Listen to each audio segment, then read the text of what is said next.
Good afternoon. Welcome to our February meeting of the Germans from Russia, Oregon, and Washington, chapter of the Germans from Russia Heritage Society. My name is Sharon Bell, and I'm secretary for the chapter. Our February meeting was going to be food demonstrations, but when Mother Nature dumped 11 inches of snow on us last week and is threatening more this week, we decided to cancel the in-person meeting. Instead, I will talk a bit and then demonstrate a couple of German-Russian recipes from my home. When I think about the history of German-Russian food, I think about how much more work putting food on the table was during my mother, grandmother, and great-grandmother's childhoods. Today, I go to the grocery store to buy my food ingredients. But back in my great-grandmother Christina Schlickenmeyer's day, as a child in Lichtenfeld, South Russia, her mother would send her or one of her siblings into the root cellar to bring up sausage the family made in the fall, and the potatoes and onions they harvested and stored. A trip to the community well for water for washing and cooking was another chore to be done. The fuel gathered and right type of fire would all need to happen before a meal could be made. My grandmother, Ruth Schatz, grew up on a central North Dakota homestead. Coal and gathered dried cow patties were some of the fuels they used there. Water was drawn from the nearby well. Many food items were grown and preserved, and those items that weren't grown could be bought at the country store 10 miles away in Pickardville. A long trip by horse and wagon. My great-aunt Susie writes in her memory cookbook, pies and kuchen were made with dried apples, apricots, or raisins, since they were cheap and always available at our country store. Having no cash, we would trade our cream and eggs for sugar, coffee, or whatever else we didn't grow. Sometimes we had to charge commodities.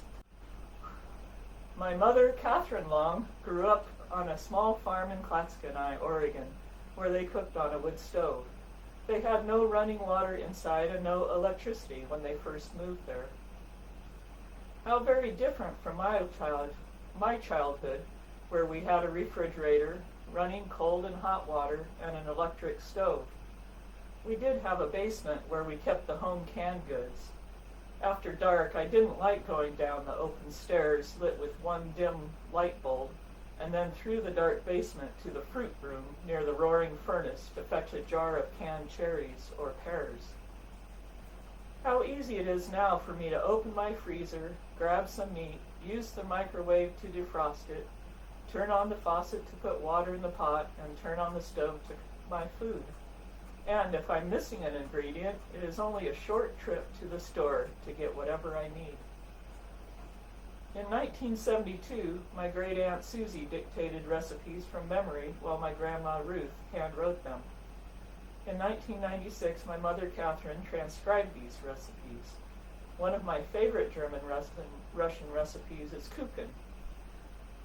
This recipe makes 4 to 5 and calls for a dough made with 1 package of dry yeast, 1 cup warm water or milk, 1/2 cup butter, 1 teaspoon salt, 1/2 cup sugar, 2 slightly beaten eggs, and 4 cups flour. For myself, I cut it in half to only make 2 kuchen, since it's just my husband and I at home here. Soak yeast in warm water, add sugar, flour, salt, and butter. Knead until firm or not sticky. Let rise, knead again. Cut dried apricots in half and soak in warm water to soften. If using fresh, just cut in half. After second dough rising, split dough into portions that will roll into 1/2 inch thick and fit a pie pan. Put rolled dough into greased and floured pie pan using fingers to spread 1/2 inch to 1 inch up the sides. Prick a fork and then let rise a little. So I've done that part already. We have our 2 kuchen doughs that I made, and we have the reconstituted dried apricots. So now I'm going to put those into the pan, and I usually like to put the cut side down.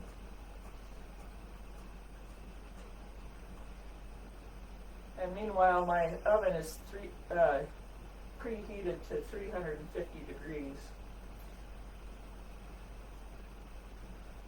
These apricots may look funny. I like buying the organic Turkish apricots because I don't like the sulfur in a lot of the dried fruit that makes it keep its yellow color. So that's why they're brown.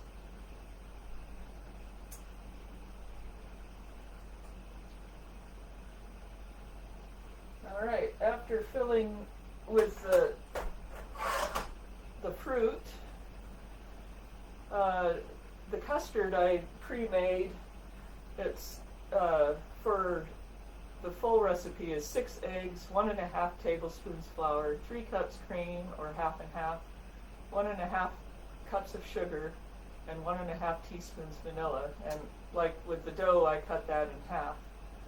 Mix with a wire whisk and then cook in a double boiler, stirring constantly, scraping the bottom until it begins to thicken. If you don't scrape the bottom, it can scorch, so that's why it's a constant stirring that's required. Pour over the top of the kuchen, sprinkle sugar and cinnamon on top, and bake in a 350-degree oven for 20 to 30 minutes.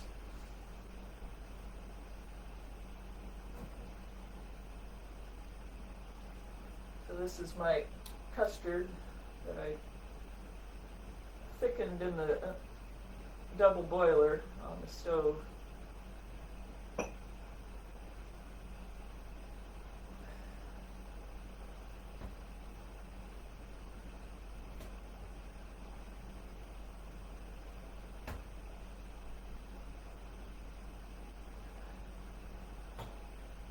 Looks like I have leftovers. Okay, so I'm going to put these in the oven and we'll cook them.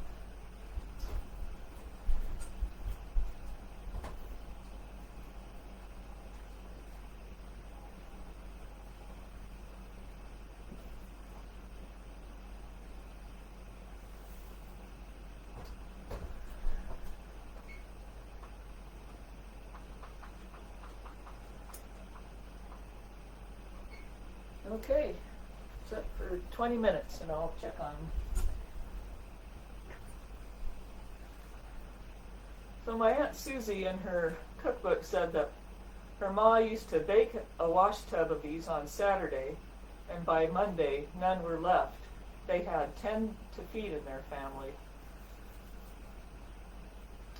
So next I'm going to talk about some recipes. Our Germans from Russia Family Heritage Recipe Book.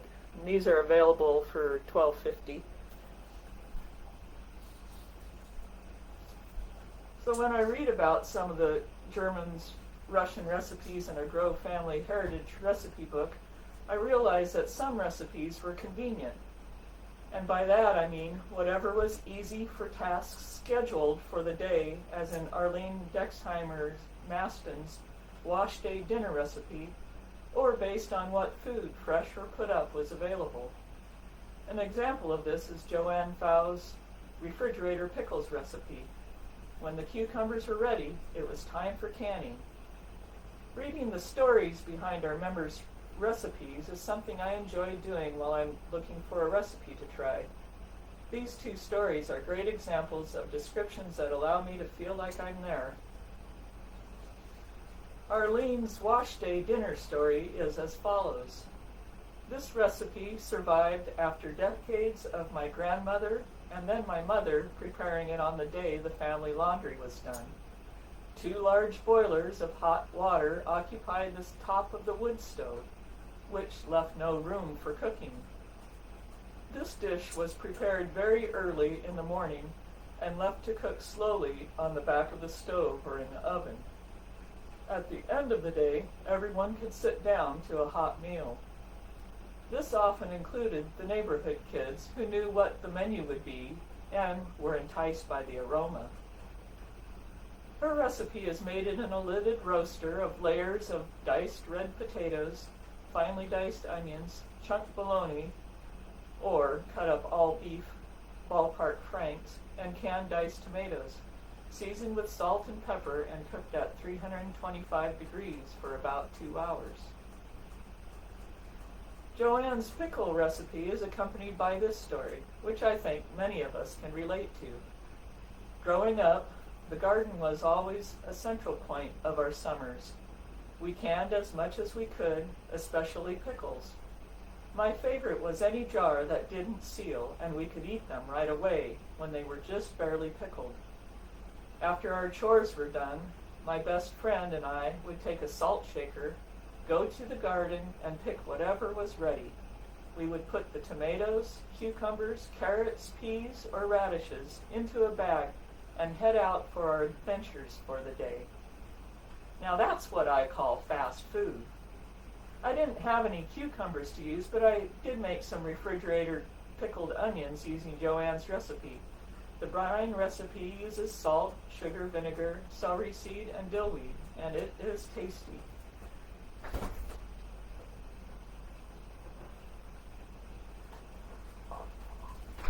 And here's my pickled red onions using her recipe. Very sweet, but very good.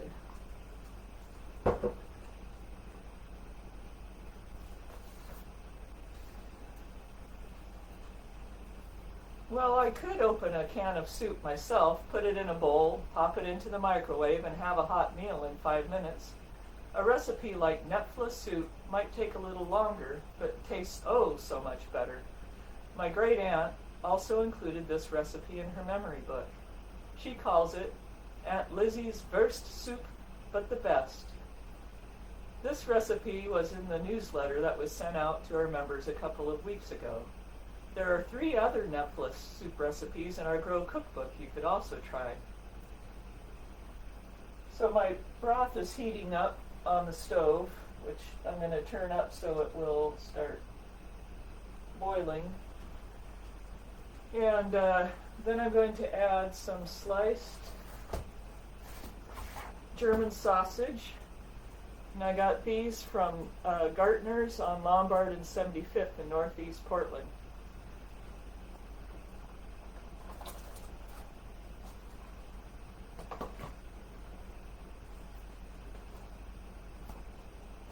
Next, I'll put in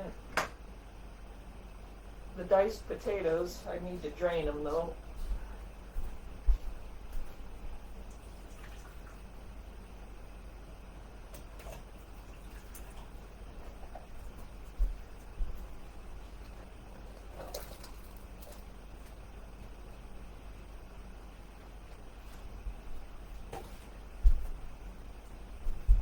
And then I like having carrots and celery, so I have some sliced carrots and some diced celery. And even though my broth has already got some seasoning in it, I'm putting a little more, some crushed black peppercorns and some fennel. And I think some celery seed too. Looks like my pot's a little full. And then, of course, there's the ground onions.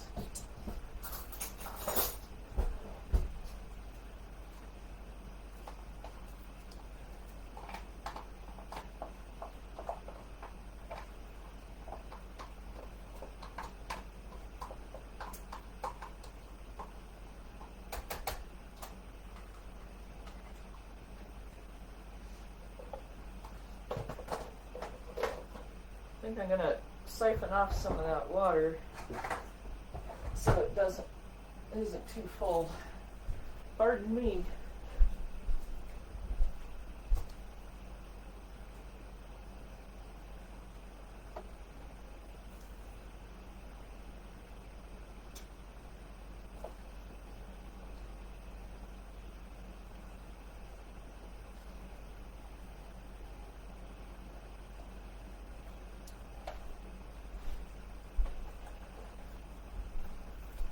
So while that's cooking, I will make the nepla. And since it's just my husband and me eating, I'm making a quarter of the recipe that my aunt used. So it's 1 cup flour, and then 1/4 teaspoon baking powder, and then 1/4 teaspoon salt,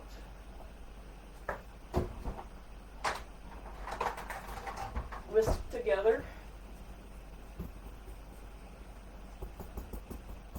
and a well made in the center of it.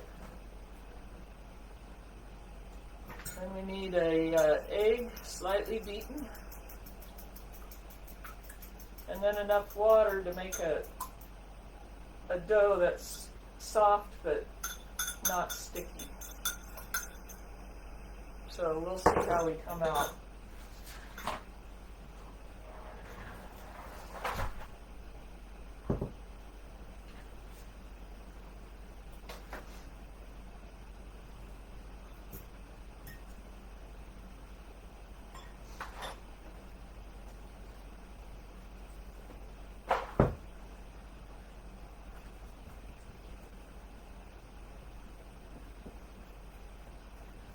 For me, I always either have to add more water or more flour. I never come out even when I make these types of things.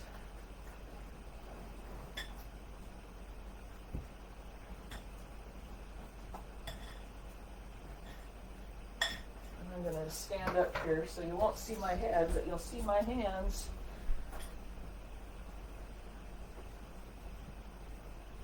We need to knead this dough.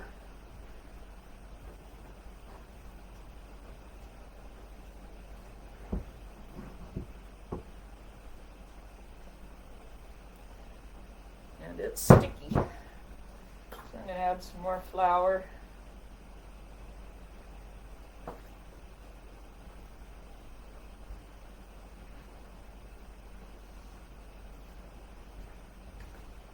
Might need even more flour.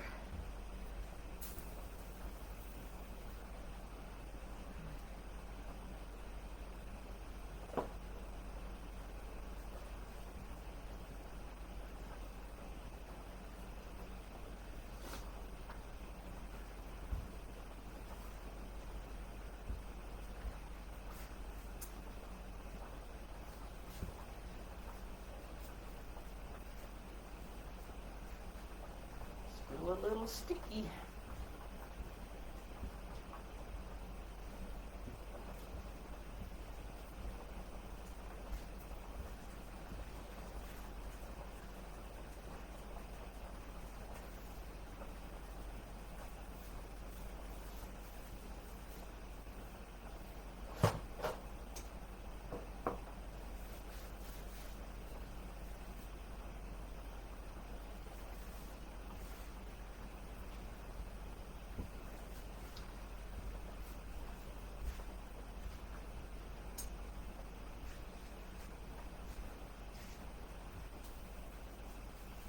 So once everything's incorporated, I'm going to roll it into ropes about 1/2 inch in diameter and let them set for a little bit before we put them into the soup. For the soup, if you want them done at the right time, you wait until the potatoes are almost done before you put the nepla in there. And some people, instead of making soup, will make nepla, boil it in the water, and then drain it, and then fry it in the frying pan with onions and bacon grease. So I'm going to roll these out into ropes.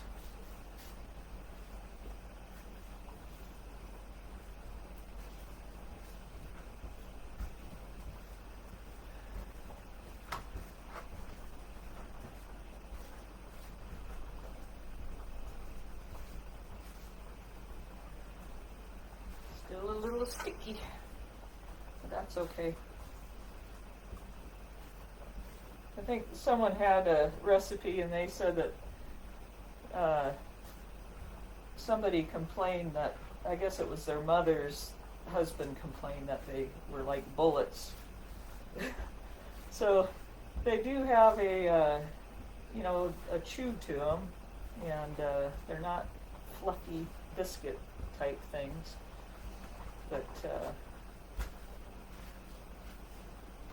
I like them. So I'm going to let these sit here for a few minutes. I think I'll show some family pictures while we wait.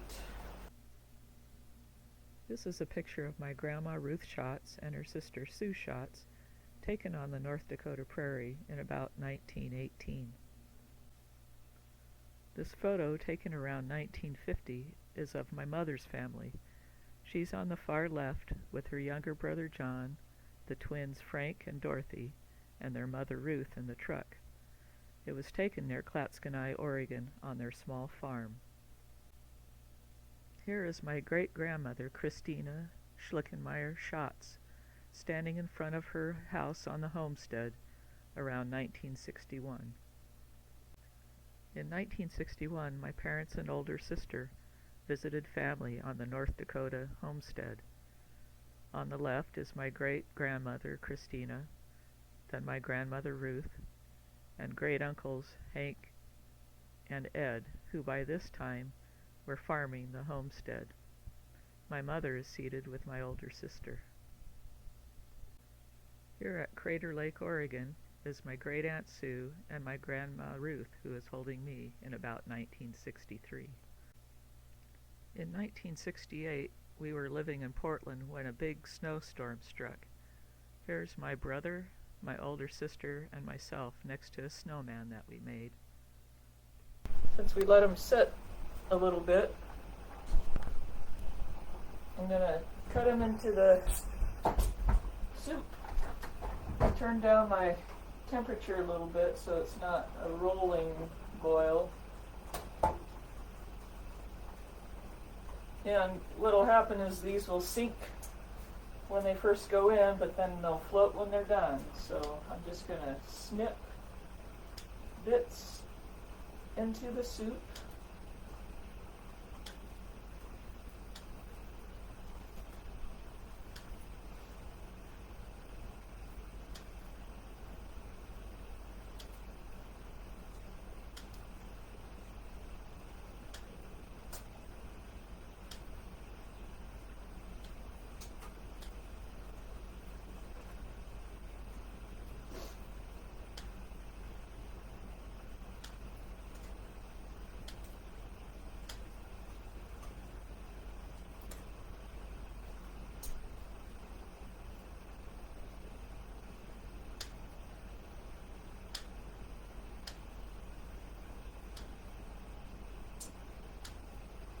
I think Aunt Susie says that to clip off about a third of the size of the thumb.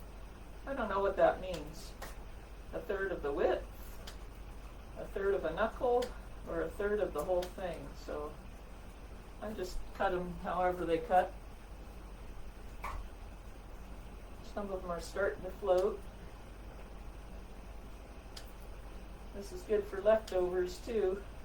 And you can eliminate the sausage if you just want a soup without meat in it.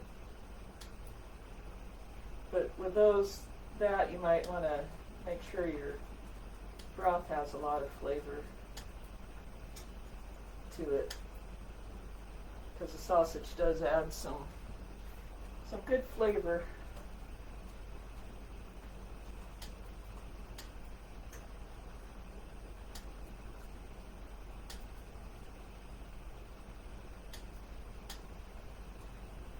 Usually I would do this in a bigger pot, but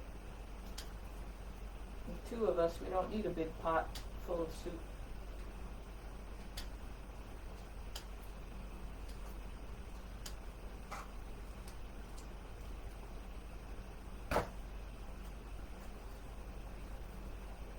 Okay, so that's cooking. Guess I should check to see how the potatoes are doing in there.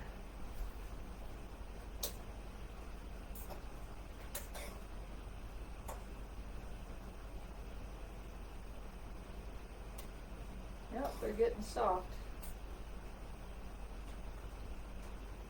It looks like the kuchen's almost, timer's almost done. I don't know how they are. Yeah, they probably need to go a little bit longer, so it said 20 to 30 minutes. I'll show a close-up of these Nepla.